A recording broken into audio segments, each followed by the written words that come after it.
acting. Made it through the struggle, only God knows what happened. I still bring my heart to the gunfights, and I do the damn thing till that shit's done right. I just left from no name, got a brand new pipe, smoking thunder type to give Stevie Wonder brand new sight. Never catch me flipping channels, but I listen to channel. He got me through my senior year, that was too much to handle. They say I'm just too hot, someone put out the candles. My city needed me to pop, all I needed was ammo.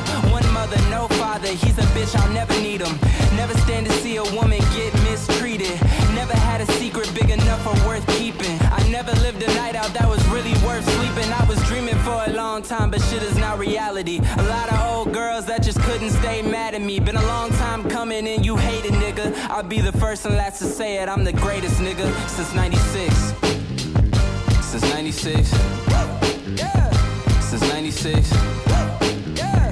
Since 96. All right. Episode 3. Today we're doing mix breakdown. And the song is called Since 96 by an artist named aaronaye. First name Aaron, last name Aye. The song just came out this week. I mixed it, which is why I'm breaking it down. You can find it on all streaming platforms. You can contact Aaron, social, what is it? At aaronaye. Simple enough. Produced by some good friends of mine, JB and Karan, aka Culture Shock.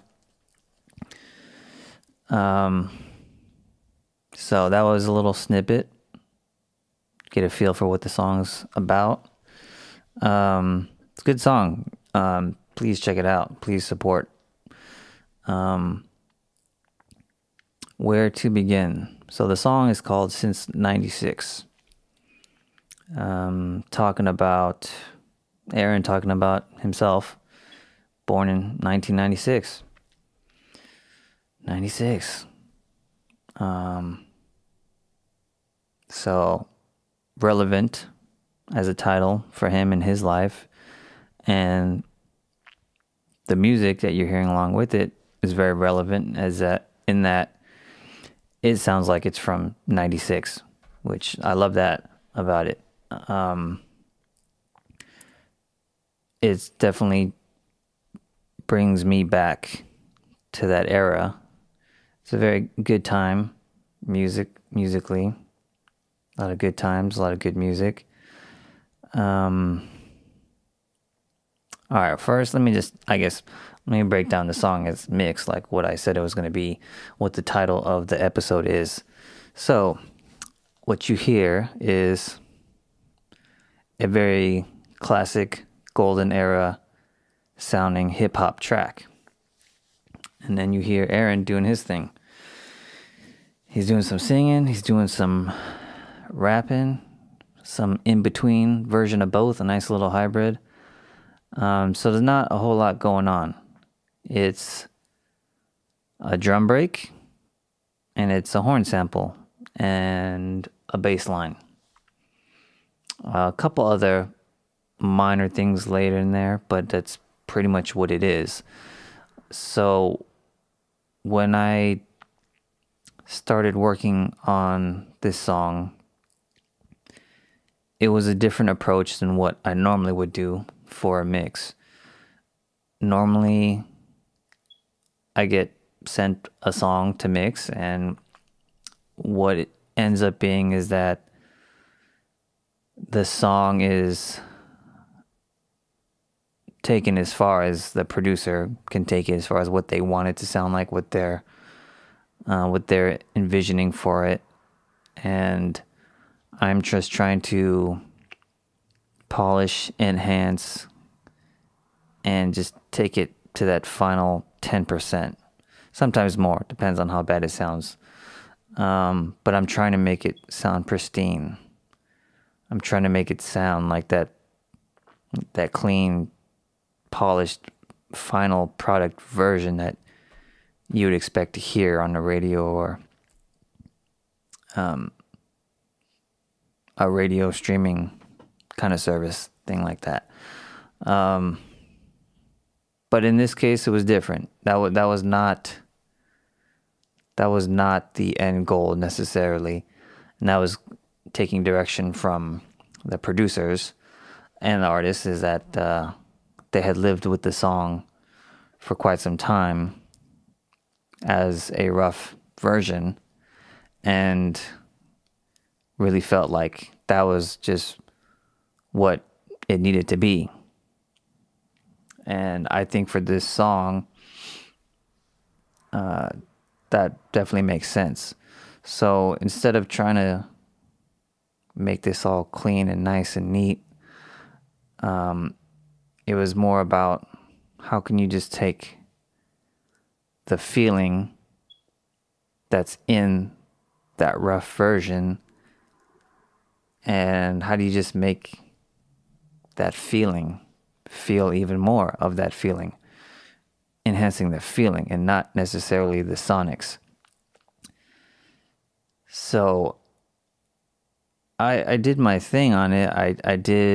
I got in there and I combed through it and I analyzed what I was listening to, all the separate parts, and did what I thought was going to be the right thing to enhance it while keeping the personality and the feeling and the vibe and all that, keep that intact as much as possible. So starting with the drums, it's a drum loop. It's a drum loop you've heard if you listen to any hip hop. It's if I remember correctly, the original sample is Skull Snaps, I believe. I could be wrong, but I think that's what it is. I don't know the name of the song, but it's been used many a time, and used once again in this song. But to me, it's a perfect fit. The horns. Okay, no, let me just stick with the drums. So, the drums, I wanted to make sure to beef them up, make sure that they're knocking, making sure that that low end is there, the impact is there, the punch. I did that with pretty traditional standard technique, a little bit of compression, EQ, a little bit of transient enhancement, where I'm just, when you look at it as a waveform, you see the transients, you see the peaks. I just make those peaks a little bit peakier in a way. I might have done some type of parallel compression for the kick, where because it was just a drum loop, it was just a short, piece that was repeating. So what I did was I separated the kick drum from that loop, and then I just repeated that as a loop and processed that kick separately, and that kind of blended in with the loop so that it still sounds like what it is, but I was able to make the kick just a little bit more pronounced.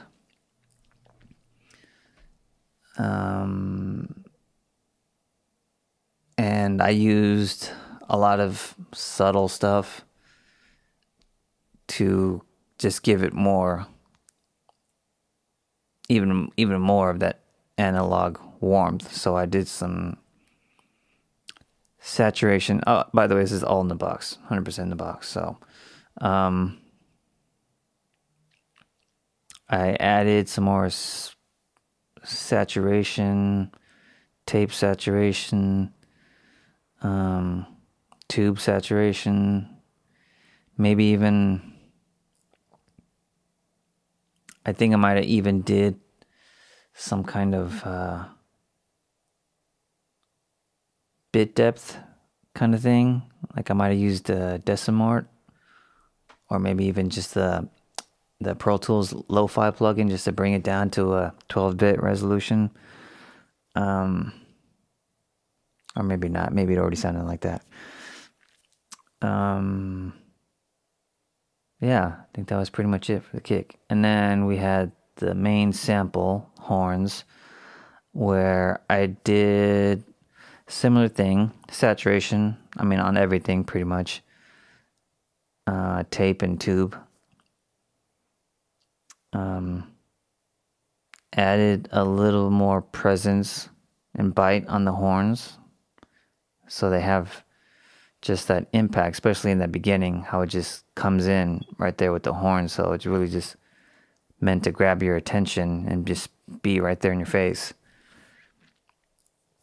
A little bit of reverb just to enhance the 3D spatial feeling of it. Like not adding reverb so you hear reverb. It's like a very, very, very, very short, about as short as I could get it with the plugin that I was using. And then all it really does is just when you kind of listen to it in the speakers and you A/B on and off, you just hear that there's a little bit more depth. Like you can hear it behind the speakers.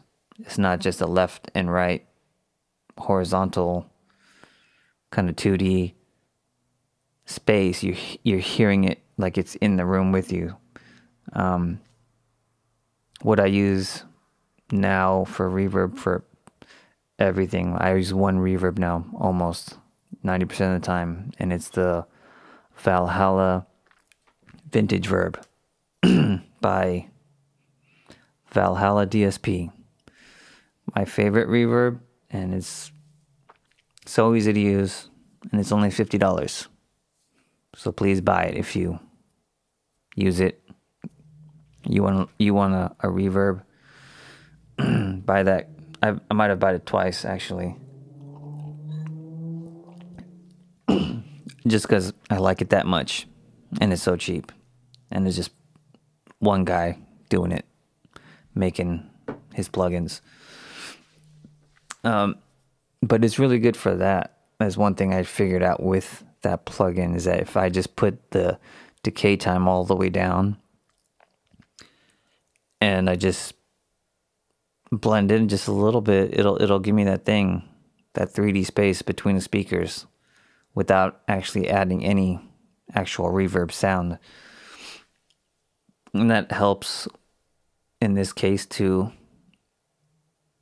make the horns a little bit more alive, a little more present, and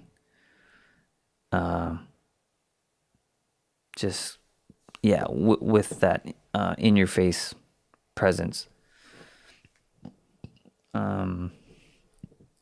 There's a bass line in there.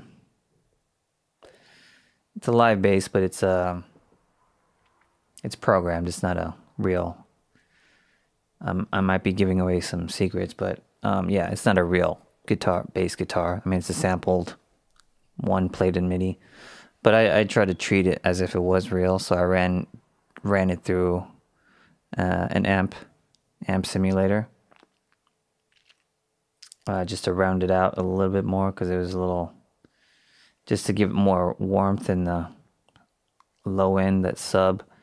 Then I did more to enhance the sub after that with EQ and using something like R bass, kind of harmonic kind of thing, whatever is going on. I'm talking about some of this stuff as if people know exactly what I'm talking about, and that might not be the case. So if you have no idea what I'm talking about, then that's just what it is. Let's see. Bass. A little bit of compression, maybe a normal amount. And then, yeah, just bringing out that low end. The kick, I mean, the the drums are already pretty beefy on the low end. So what happens a lot of times is that you can't make the kick super beefy and then have a bass that's super beefy and expect that to just sound clean in the end. So you got to pick and choose which one's going to be the low beefy double cheeseburger deluxe, and then which one is going to be it's going to sound like the low end, but maybe not so much in what you're going to feel in your body, in your chest or something if you're playing it loud. I think in this case, the kick won. So I think I might have rolled off a little bit of the sub frequencies off that bass with the high pass filter. So the kick wins, but then what you can do, what I do is I'll use something like R bass, which is giving you more bass in a harmonic way, which is in a psychoacoustic way. I believe that's what the term is. That's what's going on, is that it's not actually adding bass. It's adding harmonics which trick your brain into hearing more bass. So the idea is that you're cutting out that low frequency that the speaker is physically trying to create by moving back and forth. You cut off some of that sub, so the speaker is no longer trying to do the work to move to create that frequency, but then you trick your brain into hearing that it's there. And that way, the low end that's being created, part of it is coming from the speaker and part of it is just being mind fucked. Which, that's all music is to me. It's all a mind fuck. That it is what it is, that it works, and that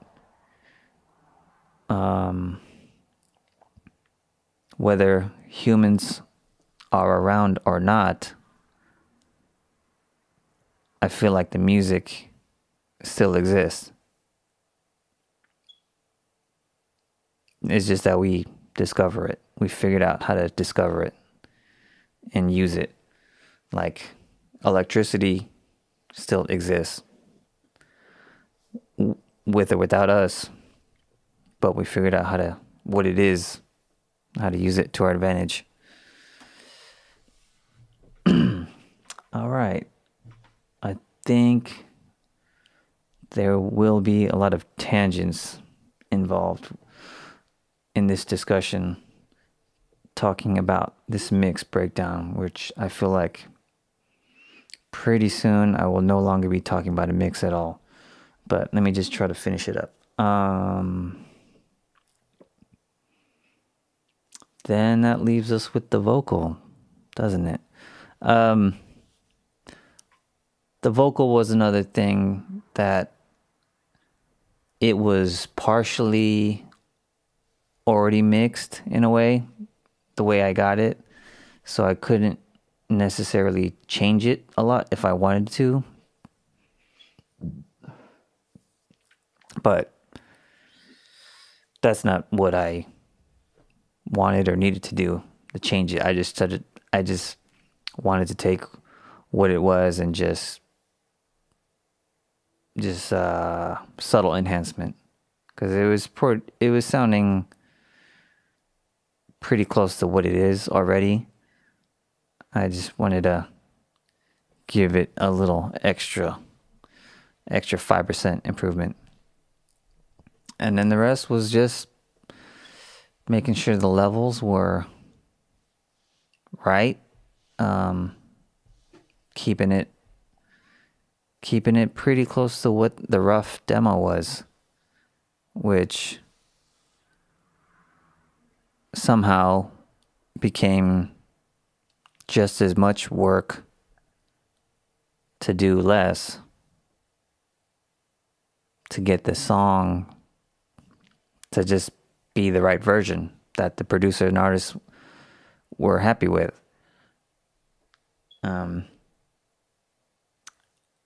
It's funny how that happens. A lot of times it becomes more of a challenge just to do a little bit, because you have to figure out what is that little bit that I'm going to do. Of all the different choices and decisions you can make about mixing, there's good choices and bad choices. So you got to think about all the things you could and would do and put it in context of, number one, what does the client want? The person that's asking you to mix, hiring you to mix, whatever it is, whatever that person wants, that's number one. That's what you have to deliver. And then you have to use your own judgment to decide what's best for the song. Not for yourself, not for your own opinion, for your own taste. What is good for this song? You got to treat this song like it's its own person. It has its own character. You don't want to step on that character. You want to look into the song and get to know it for what it is and help bring that out.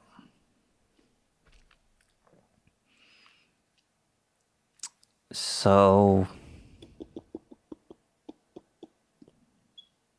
maybe that's it. I mean, as far as breaking it down, the mix wasn't too detailed.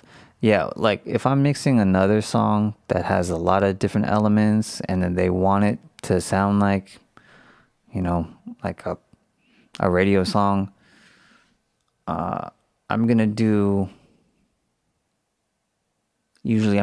a lot more drastic changes. If there's more elements, more tracks to the song, then there's more decisions I have to make and more adjustments to be made.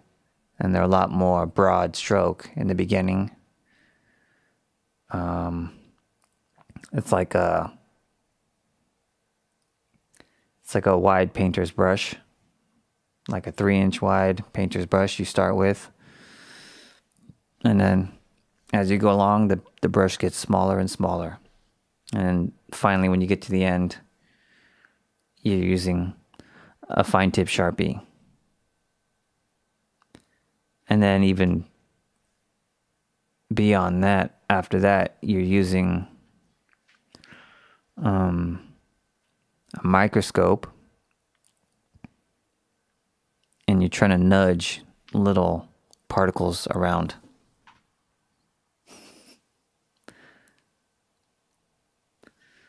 And sometimes that's what you got to do. Sometimes you got to get down to that atomic level.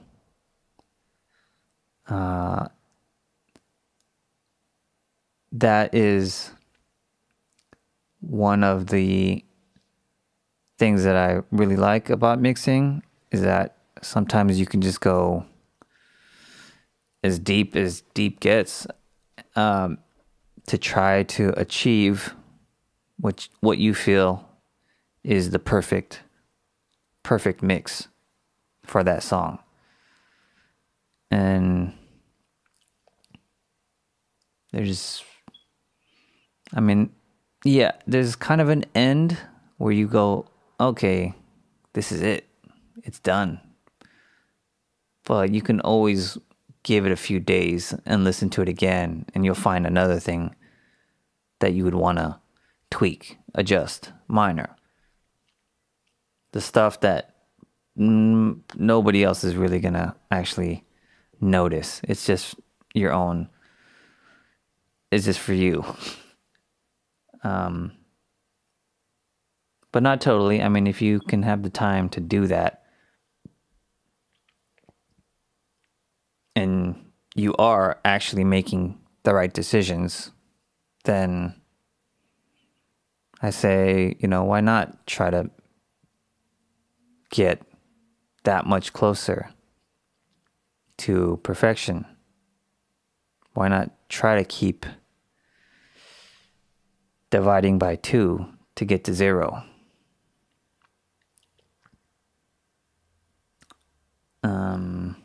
You'll never get there because it doesn't really exist.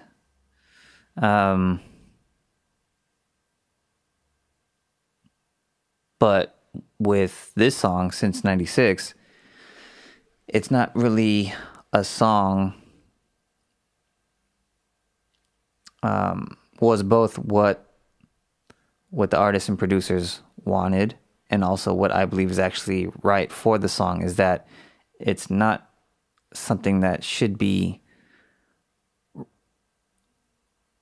overly refined. It should have rough edges somewhat. Not super rough, but just it is like that. It has something to it that is raw still and natural and organic in that way, which is appropriate for what the song sounds like, having that mid-90s classic hip-hop feel. Some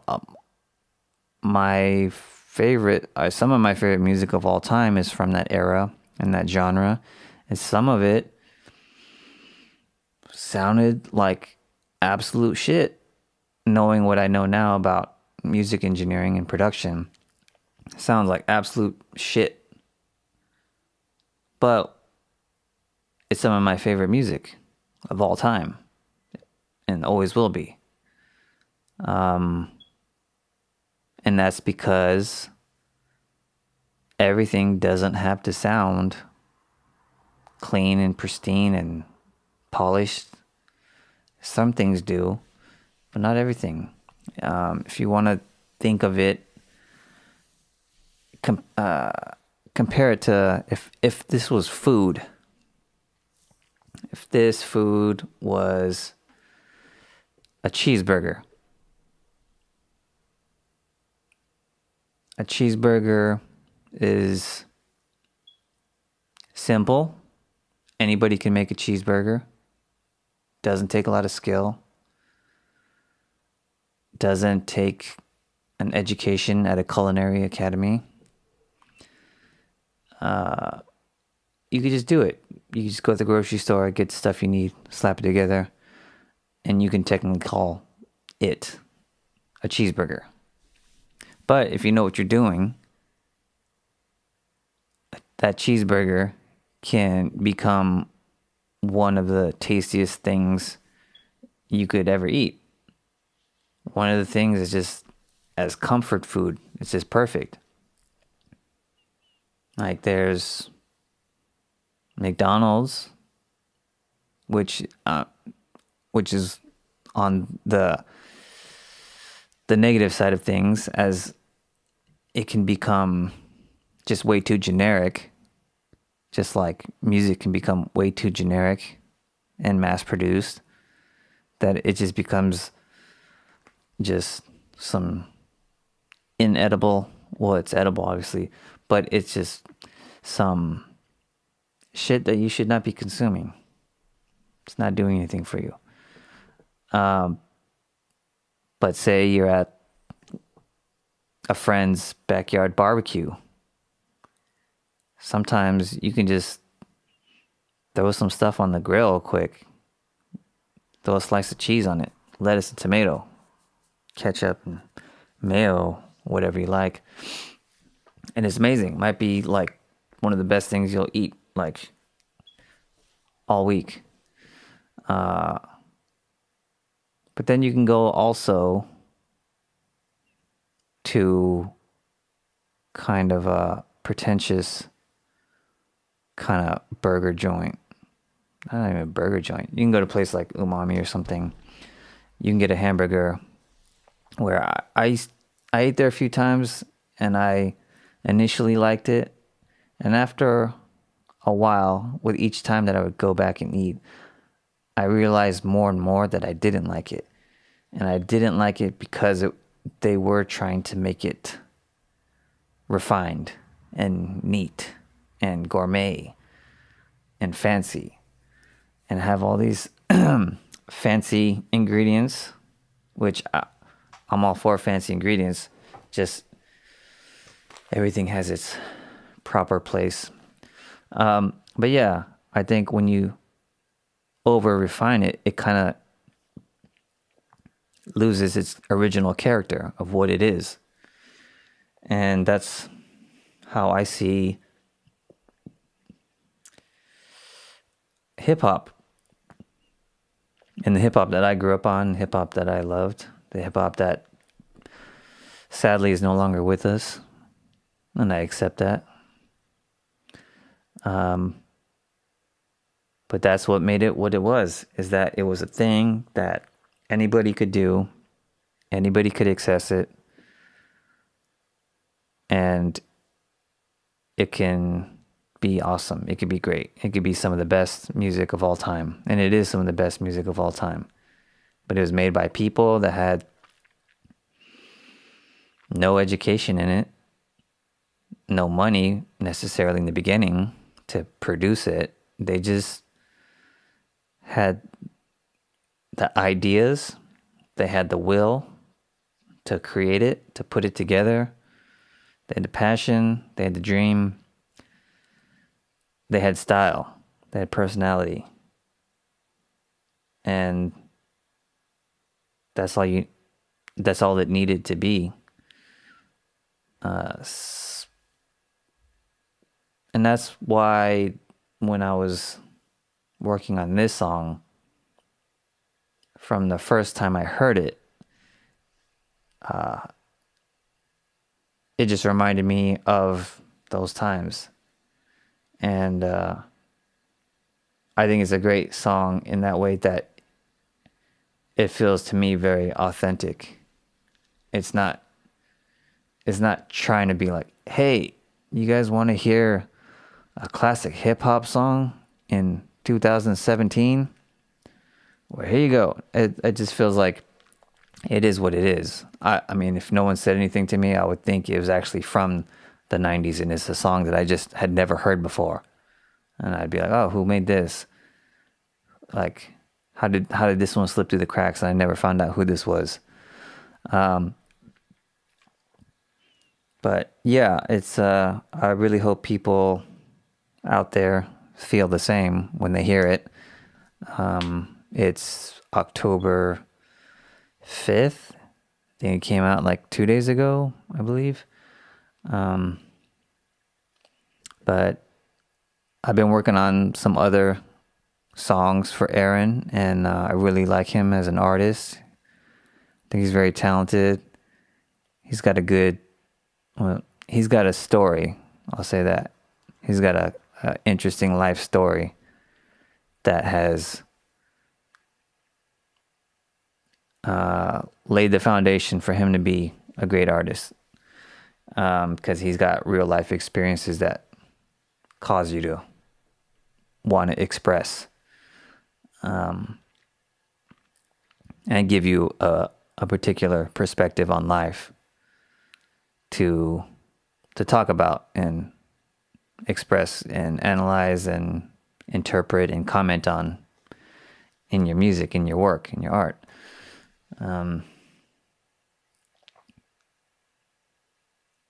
Another thing I wanted to talk about was coming off of my breakdown of the mix and what we just talked about with my perspective on classic hip hop. When I would try to make my own music earlier, like in a long time ago, actually. And I was just making beats on a computer, a laptop. And I didn't really know what I know now. I always felt very just confused and frustrated that I grew up on classic hip hop. So that was what I was trying to make in my mind, or at least trying to make it sound like, but I was using something totally different. I was using a computer. I was using a laptop that had pre-made drum kits and synthesizers and stock library of like, live instrument sounds, pianos, strings, and things like that.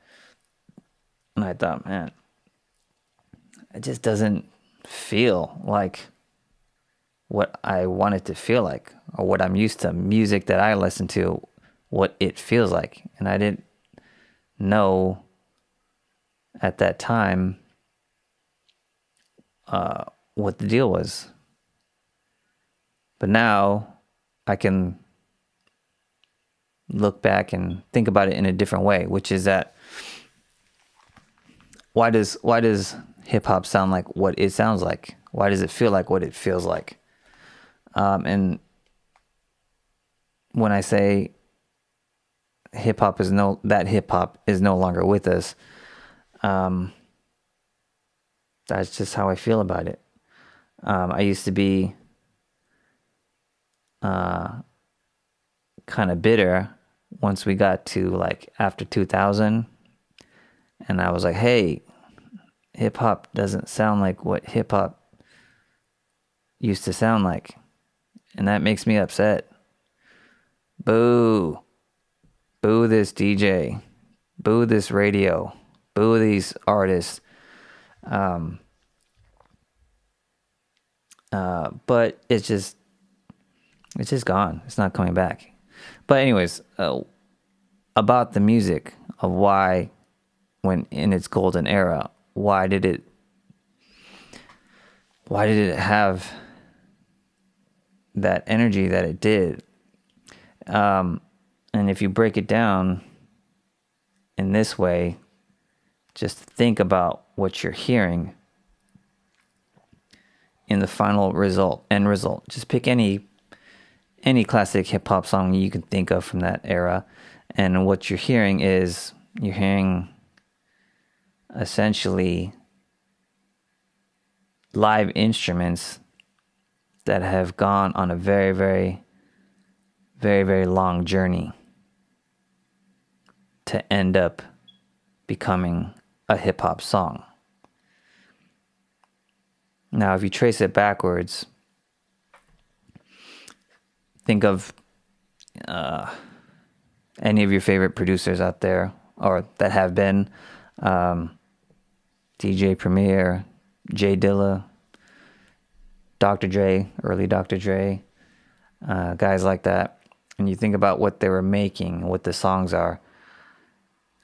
It started a long time ago with musicians in a studio recording a song with a band,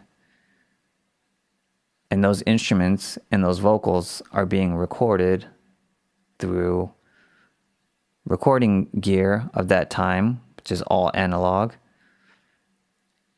going through analog circuitry, consoles, mic pre's, EQs, compressors, ending up being recorded to tape,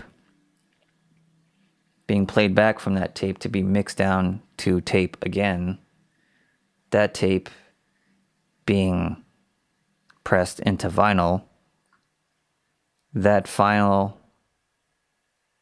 being out in the world for any given amount of time, sitting in crates, sitting in record shops, thrift stores, libraries, for however long that era was that vinyl was the main source for music. Then comes along the sampler, and hip hop. Those records get played through a record player, sampled into a sampler, which is converting that analog signal into a digital signal, a very low fidelity digital signal, being replayed from that sampler into a new composition. Then that is being recorded to tape again, at least throughout the 80s and maybe early 90s. And then that's the record. That's the hip hop record. Then that gets mixed from tape to tape, pressed to vinyl again, and cassette tapes. And then played back from a record player or a cassette tape player or a Walkman to your ears. Now, if you think about the journey that those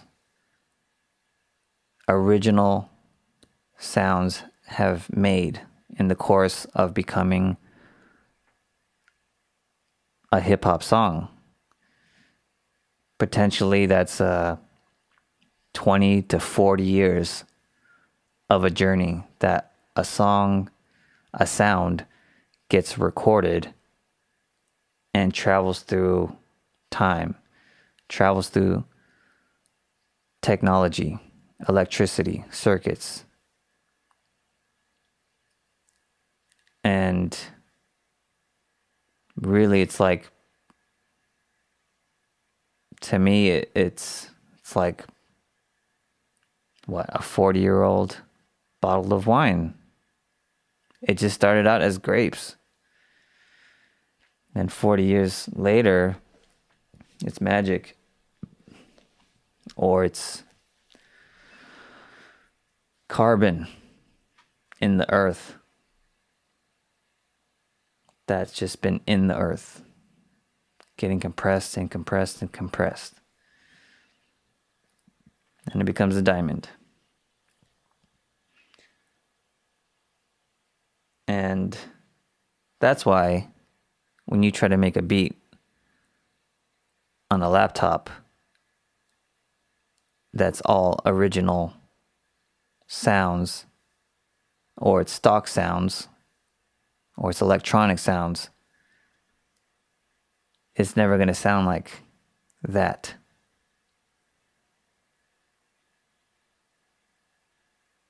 Unless you're just a wizard.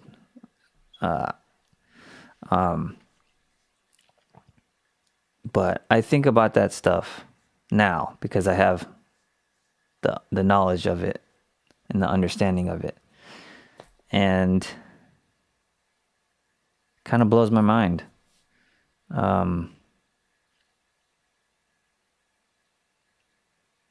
Like, never before has that kind of thing happened in music.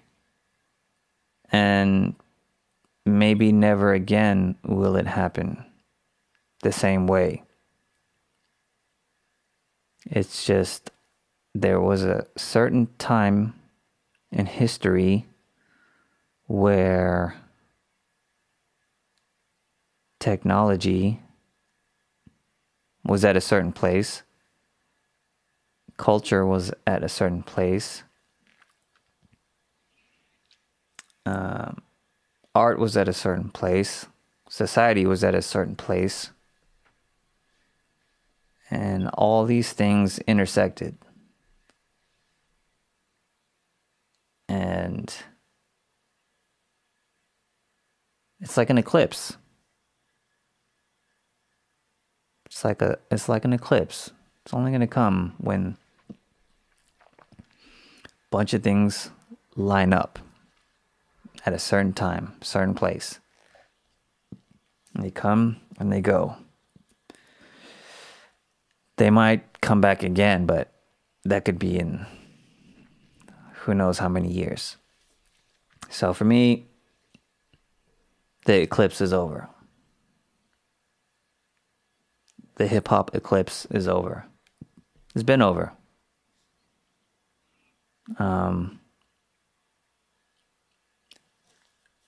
Technology moved on. Society moved on. Culture moved on. It's just the ingredients aren't there anymore. They don't exist in the world. Anybody that's diehard hip-hop lover still and is trying to create in that way and trying to still emulate that, I mean, do whatever you want, but it's just you're just trying to relive glory days. It's not going to be authentic and organic because it just doesn't make sense.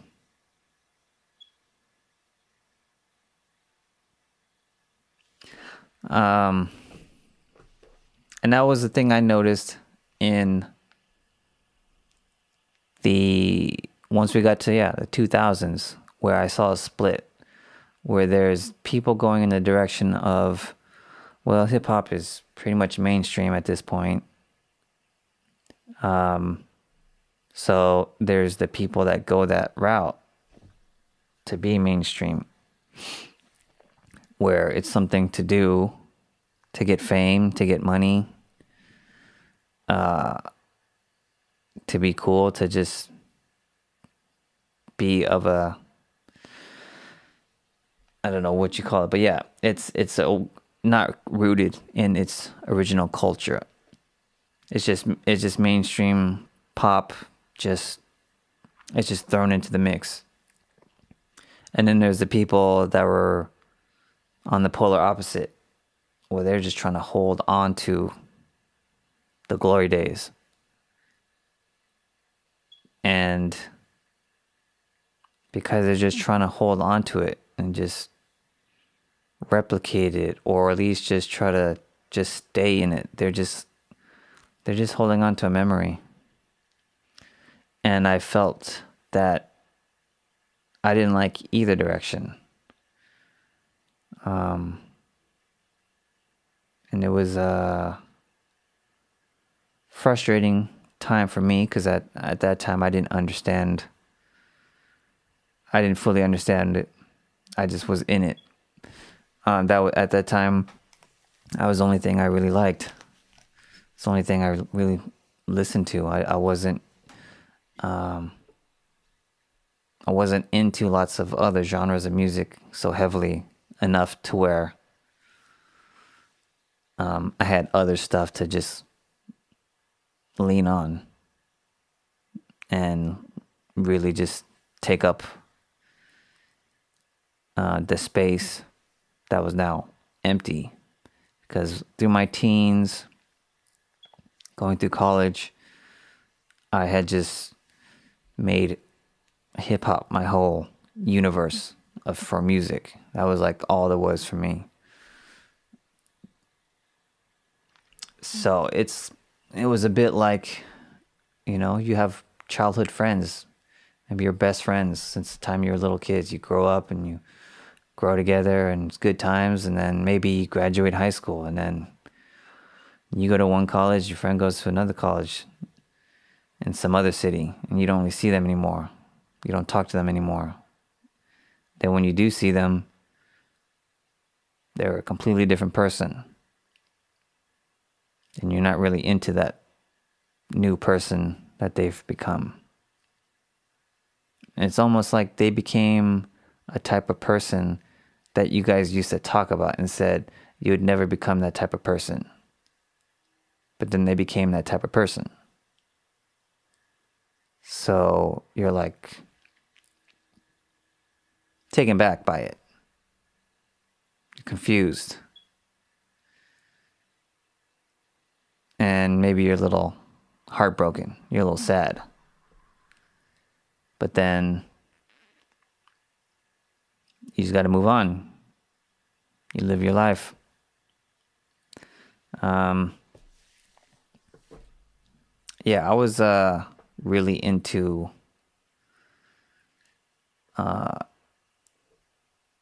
hip hop in a very culturally traditional way. Like I was really into the history of it. I was reading books on it. I was DJing. I had friends that were b-boying. The nightclub that my family was doing at the time had underground hip hop events all the time. All the guys that I was actually listening to would be there performing. So I got to see all these guys that I looked up to. I got to see them on the regular, do what they do. DJs as well. Knew a lot of guys that were doing graffiti. And then, yeah, just on my own, I wanted to know. I wanted to know more about it. I researched, I read about it, books and documentaries. I saw one lecture by KRS-One that he did at a university, which was, to me, one of the best things gave me the best perspective on what hip-hop actually was. He broke it down very well because he was somebody that grew up in it from the very, very beginning. So he explained what was that climate, that perfect climate that existed in America that created that culture. And it was very eye-opening because I had never thought about it in that way. I just thought of it, it's just music. It's just a thing that people are just doing to create because for fun, and they enjoy it. They want to make this music. They want to dress this way. They want to do their art this way. They want to dance this way. But when he broke it down to explain how society in America was, specifically for, minorities, for African Americans, Latinos and whatnot, coming out of, right after the 60s, that's like civil rights era. People living in very low income neighborhoods. They have nothing. They have Vietnam War that comes and goes. They have drug abuse. They have heroin abuse, cocaine abuse, all this stuff going on, gangs, violence. But at the same time, they're in the 70s, which is fucking amazing time for music. And they have guys in their neighborhood that have very good taste in music.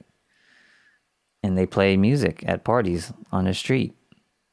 And everything gets mixed together. It's just like everything, it's like the best that America has to offer. Well, actually the world, it's not just America, but the best music that the world has to offer at that time that's relevant to the young people of that time.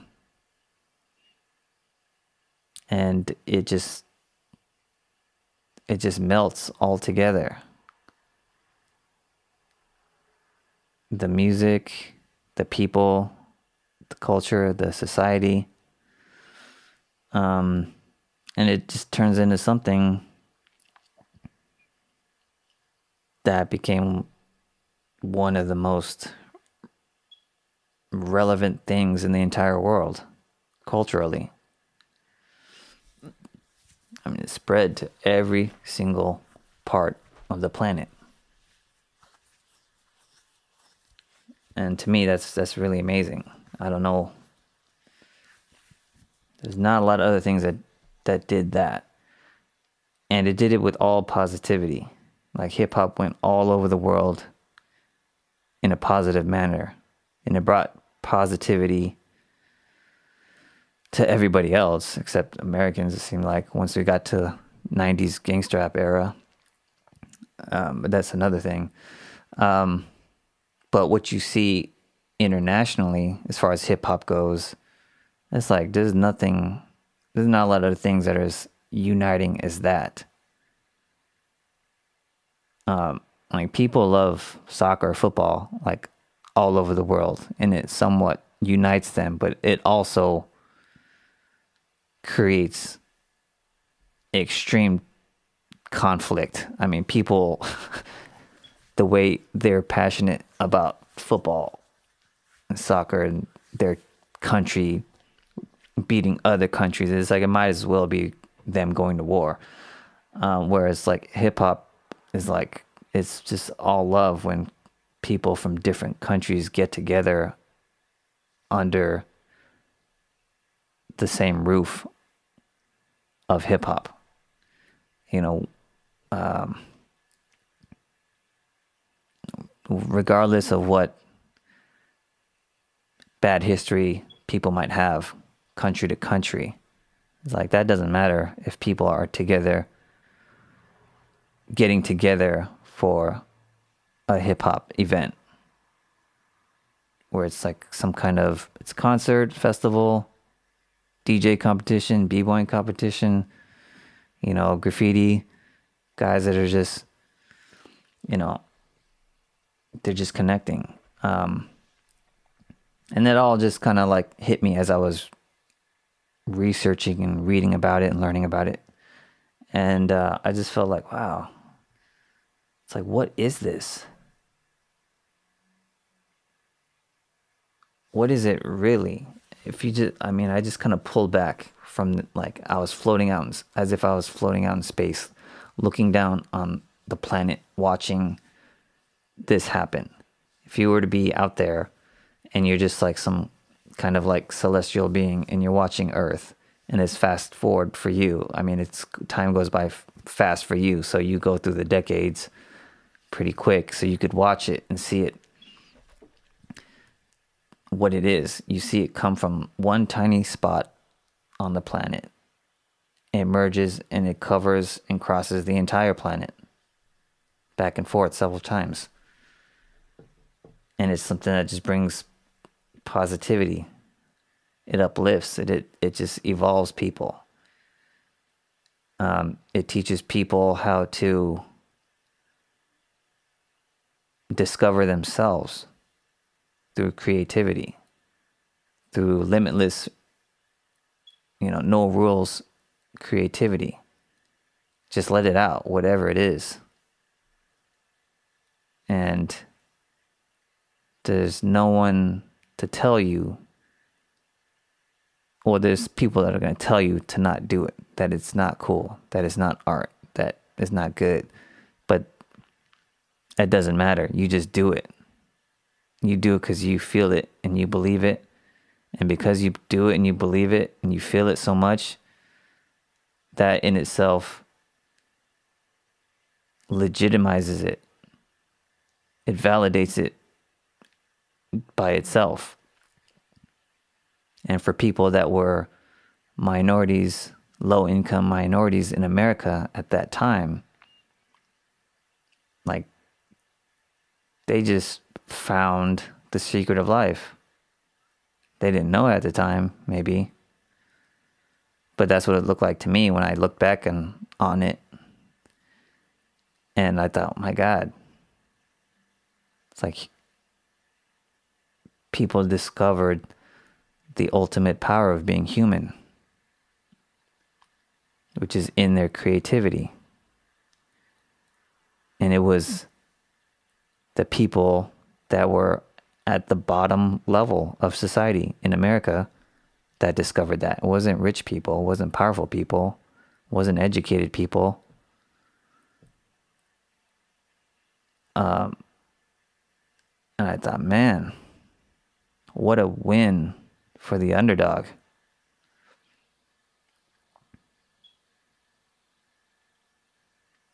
And it made me it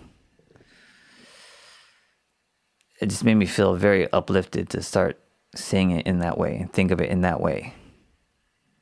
Which is why it made me feel so shitty when it went away. And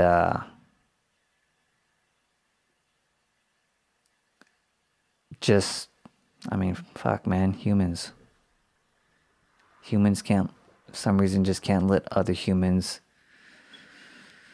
be happy. I don't know. You know, when you track hip hop through the 70s to the 80s to the 90s, you see this. If you were to plot it on a graph, you know, you would see it as like an exponential curve going up as far as consciousness in the people that were in the actual culture of hip hop, that were a part of it, that were the creators, like they were like the root family of it. And you could see that what was happening. Hip hop was elevating people's consciousness. It was breaking down all these walls, mental walls. The mental walls that basically kept people in poverty, continuing in poverty, into the mentality of poverty. Like financial poverty and mental poverty and physical poverty, like all of that. But through hip hop, they figured out how to overcome that. And when you get to 1990 and you see the level of consciousness in like the African American community that's a part of, you know, that's connected to hip hop, you know, it's a lot of positivity. And community is growing. And through the music, because it is all verbal, ideas are spreading quick. You know, concepts, information, facts, KRS-One, you know, the teacher. Just it's spreading quick, and then it's starting to make a lot of money too. So what happens when the mainstream culture that's been in charge, that's been on top, that's had the money, that's had the power and the control and the influence, sees that all this is happening? I don't know. I'm not them. I can only speculate, but I would speculate that they might have had a oh shit moment where they realized, oh, the people at the bottom are now at our doorstep. Now our world is accessible to them. Maybe they didn't like that. But they understood the power and the potential of hip hop. And they saw that, whatever is going on in hip hop, whatever is being talked about, seems to be the thing that becomes the thing in this culture, in this community. What if we figure out how to harness that, and we get them to talk about and say what we want them to say to benefit us? Well, how about if we get them to talk about lots of negativity instead of all this positivity? Maybe we can turn this against them.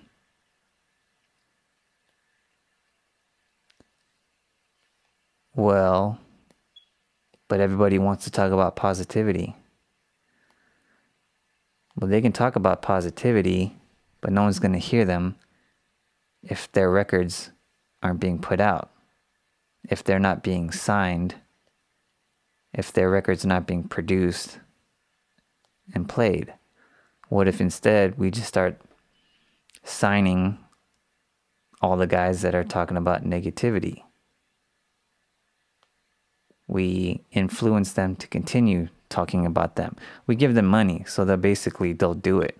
Other guys will follow suit because they see that these guys are getting rich off of talking about this culture of negativity. It'll be cool. We'll make it cool. And then you see on that graph, that line of consciousness starts going the other direction.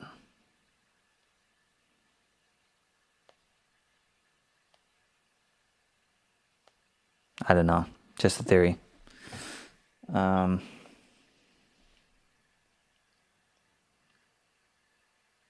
Yeah, all right, maybe that's it. That was episode 3. aaronaye, check him out. Don't forget about him. Check out the song. Listen to it. If you like it, tell other people about it. There's more coming from him. So, I'm going to do this regularly with all the stuff that I work on, different people that I work on. This was interesting. I didn't know I was going to say all that stuff that I just said. And that was all just stemming off of me trying to just talk about how I mix the song. So, I think I'll be doing this more regularly. Cool. All right. See ya.